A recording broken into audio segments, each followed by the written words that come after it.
কুয়েতের ওয়াফরা এলাকায় একটি কৃষি খামারের অগ্নিকাণ্ডের ঘটনায় দগ্ধ হয়ে এক প্রবাসী বাংলাদেশির মৃত্যু হয়েছে। শনিবার গভীর রাতে ওই খামারের একটি আবাসিক কক্ষে এই মর্মান্তিক দুর্ঘটনা ঘটে।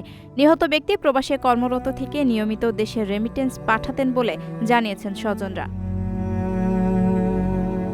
নিহতের নাম মোহাম্মদ জামাল মাতব্বর। তিনি ফরিদপুর জেলার সালথা উপজেলার বাসিন্দা এবং মরহুম হামিদ মাতব্বরের ছেলে। জীবিকার তাগিদে তিনি দীর্ঘদিন ধরে কুয়েতে কৃষি খামারে কাজ করছিলেন। প্রত্যক্ষদর্শী ও স্থানীয় সূত্র জানায়, রাতের বেলায় নিজ কক্ষে ঘুমিয়ে থাকার সময় হঠাৎ সেখানে আগুন লাগে। ঘুমন্ত অবস্থায় থাকায় আগুন লাগার বিষয়টি টের পাননি জামাল মাতব্বর। ফলে তিনি দ্রুত কক্ষ থেকে বের হতে না পেরে ভেতরেই আটকা পড়েন। আগুন দ্রুত ছড়িয়ে পড়লে ঘটনাস্থলেই দগ্ধ হয়ে তার মৃত্যু হয়। খবর পেয়ে কুয়েত ফায়ার সার্ভিস ঘটনাস্থলে পৌঁছে আগুন নিয়ন্ত্রণে আনে। তবে তাদের পৌঁছানোর আগেই ওই প্রবাসী বাংলাদেশের প্রাণহানি ঘটে।